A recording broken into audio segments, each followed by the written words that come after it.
Jyotika Bedi, your host and founder of Happiness is Love.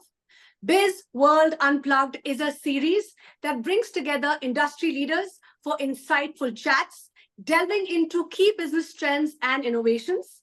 These sessions offer a sneak peek into the larger BizWorld Ventures Conference. When is it scheduled? Scheduled for December 27th, 28th in New Delhi. Each episode features thought-provoking conversations, valuable lessons, and actionable insights from experts, setting the stage for the main event. Today, I'm very happy and excited to host Tushar Kansal.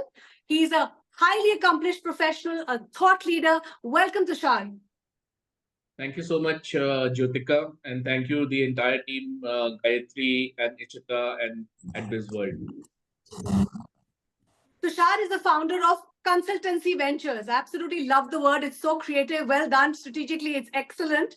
Over the years, Tushar has supported companies and investors in diverse sectors.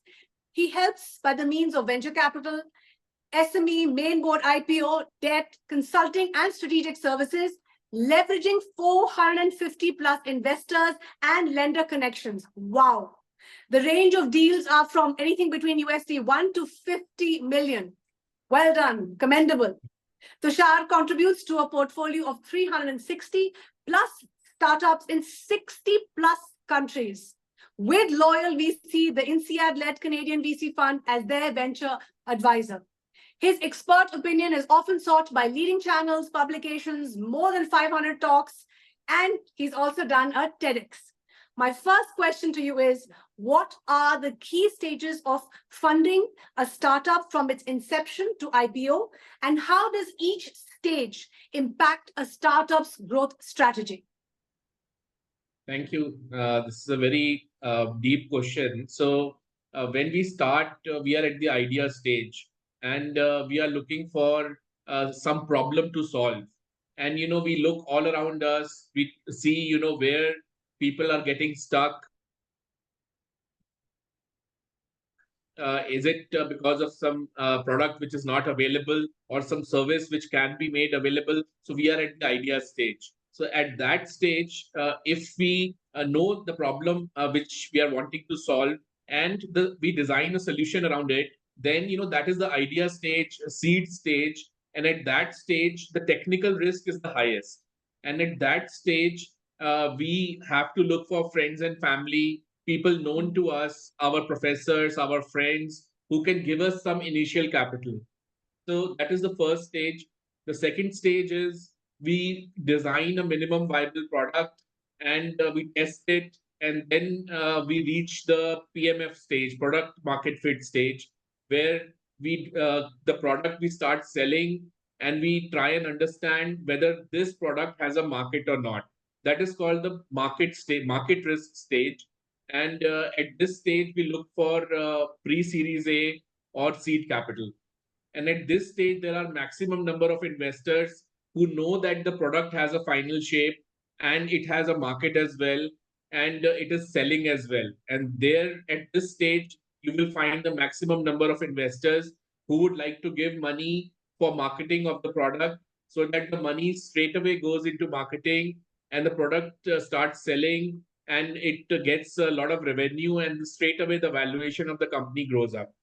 The next stage from that is Series A, where the risk is maximum for go-to-market, GTM.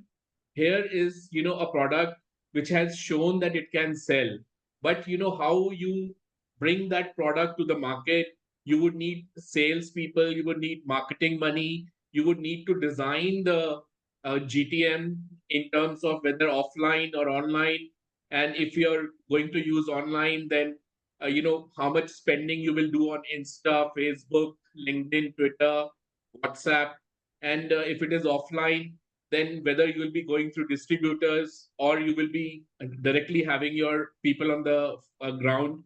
So this is the GTM risk, which is the maximum at this stage, and funding is available for Series A.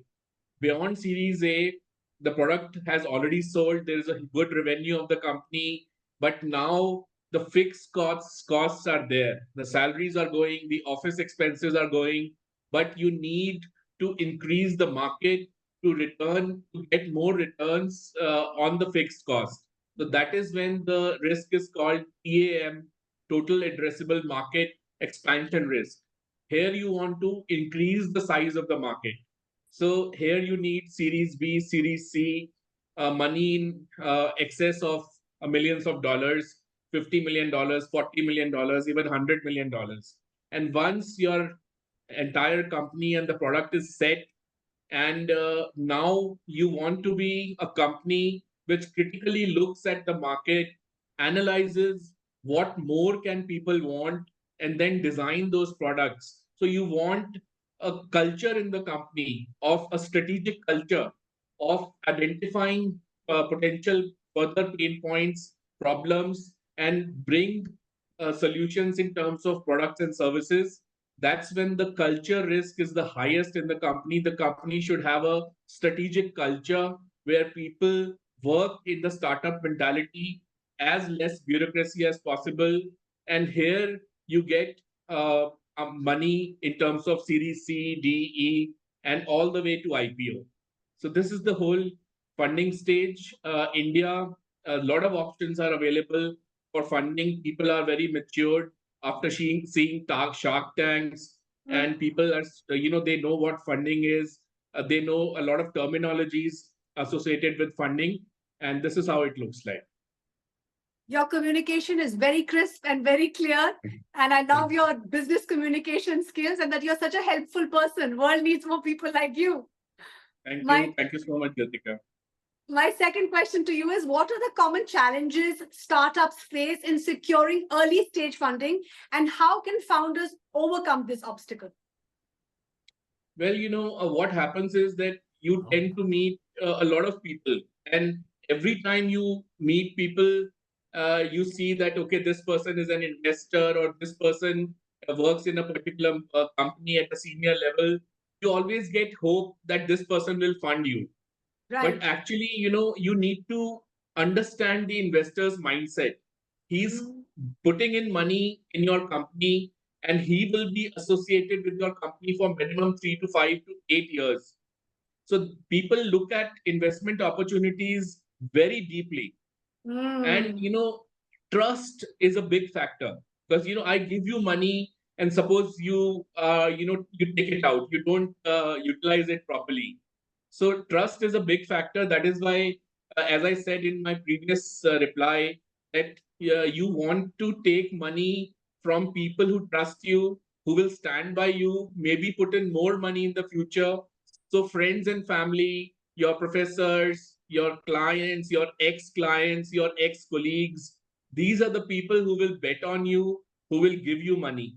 Apart from that, in India, when we launched Consultancy Ventures in 2016, there were only 416 startups registered with the Government of India in the Startup India scheme. Today, there are more than 130,000.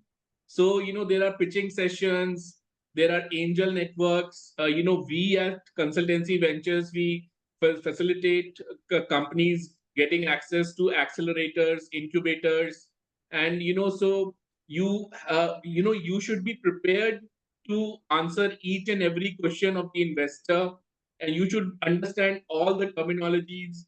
You should understand what unit economics is, what term sheet is, what are the clauses which you can sign or not sign. If you would have seen just 2 days back, the promoter of Boat headphones is fighting with Westbridge. That's a company which owns 44% in his company, because in one of the agreements, shareholders agreement, he had signed some clause.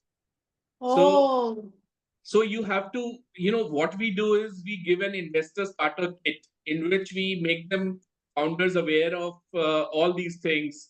What are the clauses in the term sheet, the shareholders agreement, what is unit economics, how can you present your business plan in the best possible way. And we bring a level of trust with the investors who stay with us, because they know that Consultancy Ventures will help in the right spirit, and also in a ethical and efficient manner. Wonderful. That takes me to my last question. What are the risks and rewards of going public via an IPO, and how should a startup prepare for this transition? Well, if you would have seen nowadays, the SME IPO market has opened up. There Yes. are almost 50 IPOs happening every month on the NSE Emerge, which is the SME exchange. And you will see a lot of companies which maybe your relatives used to own, and Yeah. they never got capital because they were True. SMEs, small and True. medium enterprises. So what has happened is that uh, the government said that, okay, let us open an entirely new platform just to raise money for these SMEs, small and medium enterprises. And so NSE emerged, and in BSE also a platform was set up. But the investors were used to only funding large companies, and in the initial years on the NSE emerge platform, issues used to come, IPO issues, but the funding was actually done by close relatives of the founder and not by the Right. market investors.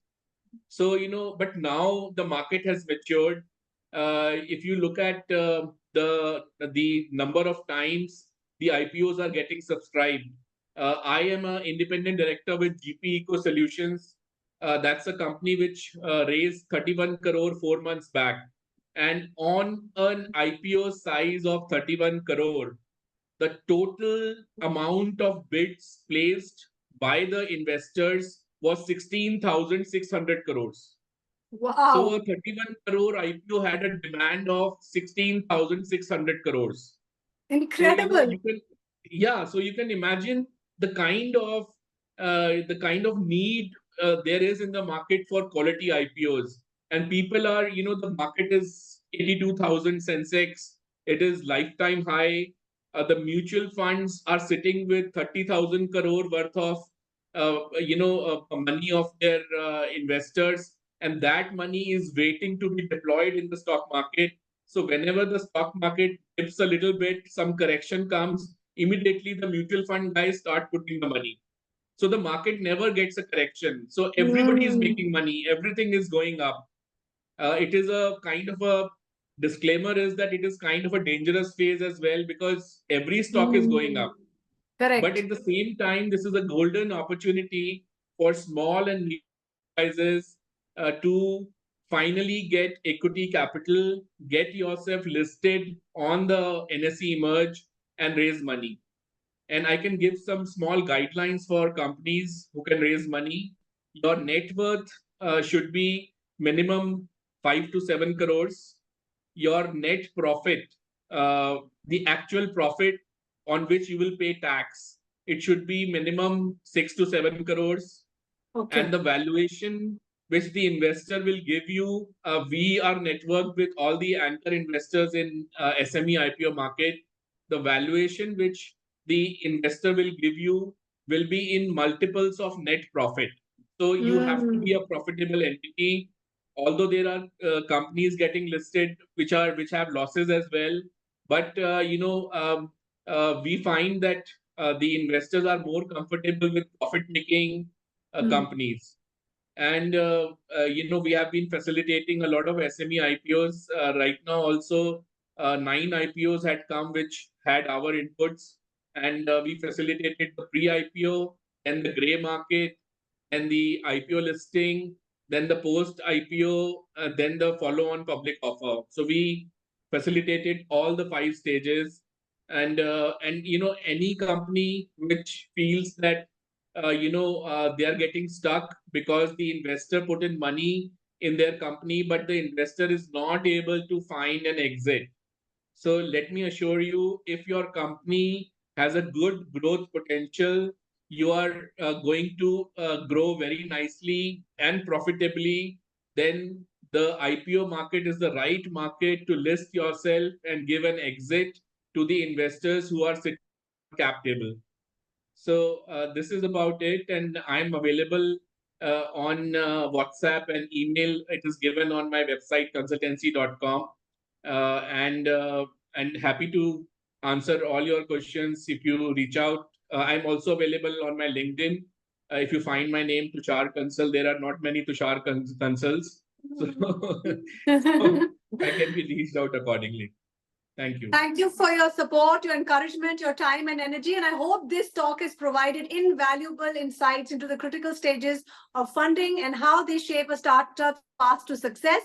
I would encourage you to register for the main event by visiting the BizWorld Ventures Conference website. Thank you, everyone. Keep smiling, keep shining, and keep inspiring. Thank you, Jyotika. Thank you, everyone, the team, Gayatri, Ishita, and everyone at BizWorld. Thank you for having me. It was really fun. And Tushar, you have to help me because at Happiness is Love, we're trying to solve the world's biggest problem, which is parenting. Wow. So, let me tell you, as a father of two children, Hanji. let me tell you, growing happy, confident children is a full-time job. Yes. And Jyotika, you are bang on there that happy parents make happy children. So you have to, you have to treat happiness as a choice, not as an afterthought. And try and handle situations and some pains which you are facing in such a way that your happiness does not go away. True. And definitely, I will recommend your services, Jyotika, as well. Your products, I had a chance to see them, and awesome, really good work. And I would recommend to all my friends and colleagues out here. So sweet. I look forward to meeting you in person, and I'm sure we can do great things together. Thank you. Thank you. Likewise. Have a good day. You too. Thank you, everyone.